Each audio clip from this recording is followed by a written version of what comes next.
स्वर्गीय डॉक्टर श्रीमती इंदिरा हृदयेश जी की 85वीं जयंती के अवसर पर मंगलवार को स्वराज आश्रम हल्द्वानी में श्रद्धांजलि और स्मृति कार्यक्रम का आयोजन किया गया। कार्यक्रम में बड़ी संख्या में कांग्रेस कार्यकर्ताओं, जनप्रतिनिधियों और गणमान्य लोगों ने हिस्सा लेकर उन्हें भावभीनी श्रद्धांजलि अर्पित की।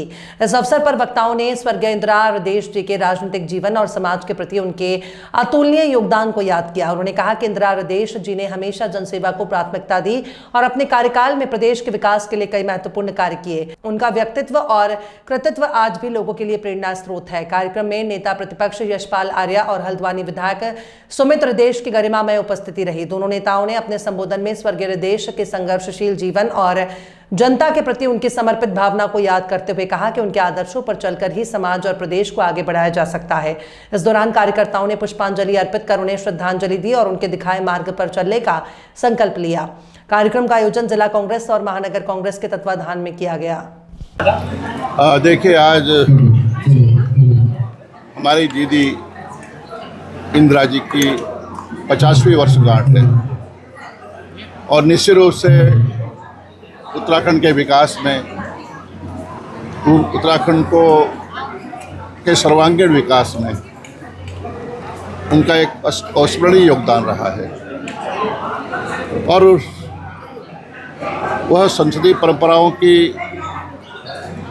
जानकार थी, ज्ञाता थी और उत्तर प्रदेश के विधान परिषद में एक बार नहीं 4 बार उन्होंने शिक्षक नेता के रूप में शिक्षकों की आवाज़ को बल दिया।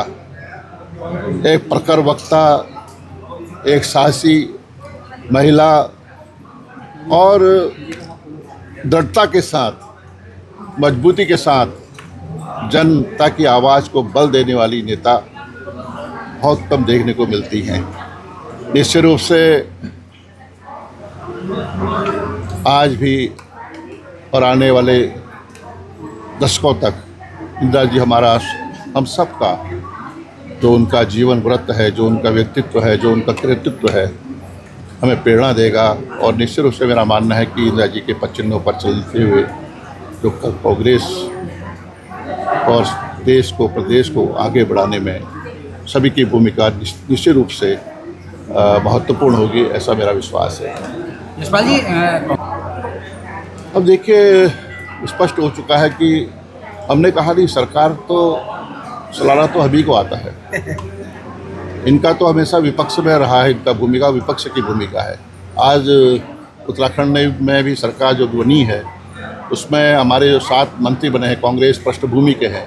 ये जाहिर करता है कि भाजपा में जो भाजपा के विधायक हैं उनमें संभवतः जो आज की परिस्थितियां हैं वो विधायक सटीक नहीं बैठते होंगे, लेकिन क्षमता नहीं होगी उनके अंदर। रेखा आर्या कह रही हैं कि यशपाल जी खुद कभी कांग्रेस कभी भाजपा में रहे।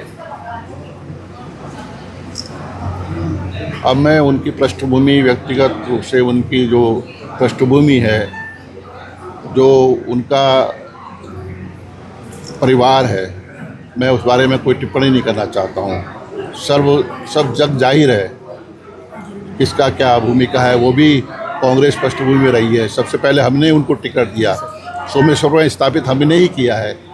पुराने दिनों को याद करें, अपने अतीत को भी याद करें, क्या रहा है उनका जीवन। मैं इतना ही कहूँगा। ठीक है सर। आपने देखा ही होगा। देखिए, हमें बड़ा अल्प समय मिला क्योंकि आप जानते ही हैं कितने कार्यक्रम थे और नवरात्रों का भी अवसर था, तो सारे लोग आए और हर क्षेत्र से, हर धर्म, जाति और कांग्रेस के पृष्ठभूमि के लोग, कुछ लोग का जो इनका व्यक्तिगत भी बहुत संबंध था, सब आए। मैं उनको धन्यवाद देता हूँ कि आपने आकर हमारा सबका आदर सम्मान भी बढ़ाया। और अवश्य उनकी स्मृति देखिए इसलिए आवश्यक है और उनकी याद इसलिए आवश्यक है क्योंकि जो कार्यशैली, जैसे आदरणीय नेता प्रतिपक्ष जी और अन्य लोग कह रहे थे, जो कार्यशैली और क्षमता थी वो किसी से छुपी नहीं थी, पक्ष हो विपक्ष हो। और कभी भी हल्द्वानी वासी जहाँ का उन्होंने प्रतिनिधित्व करा, कभी नहीं कह सकते कोई पक्षपात उन्होंने करा और कभी ना कोई किसी वोट बैंक की ना अन्य राजनीति करी। कोई भी सड़क, गली, कोई भी विकास का कार्य कभी भी उन्होंने भेदभाव के साथ नहीं करा।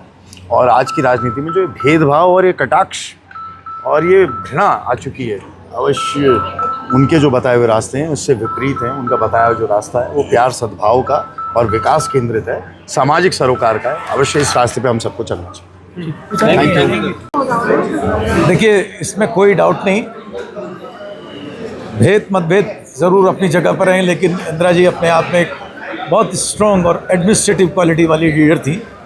मेरे मतभेद भी थे, लेकिन कभी एक समय था कि मैंने बहुत सी चीज़ें उनके साथ उनको खुद भी समझाई और समझी भी। वो बड़ी थी, ज़्यादा मैंने समझी होंगी, लेकिन मैं आज भी उनकी इस बात की दाद दे दूंगा, एडमिनिस्ट्रेटिव क्वालिटीज़ उनके अंदर थी। वीडियो ही बना, और ये बहुत ज़रूरी है कि उस एडमिनिस्ट्रेटिव क्वालिटीज़ का अब आज के दिन में कई चीज़ों में भारतीय जनता पार्टी ने लोकतंत्र का ही ह्रास कर दिया है। तो आज के दिन में ऐसा लगता है कि कोई कुछ है ही नहीं। उनके खुद के लीडर, जो भारतीय जनता पार्टी के खुद के लीडर जो है, हाशिए पर चले गए।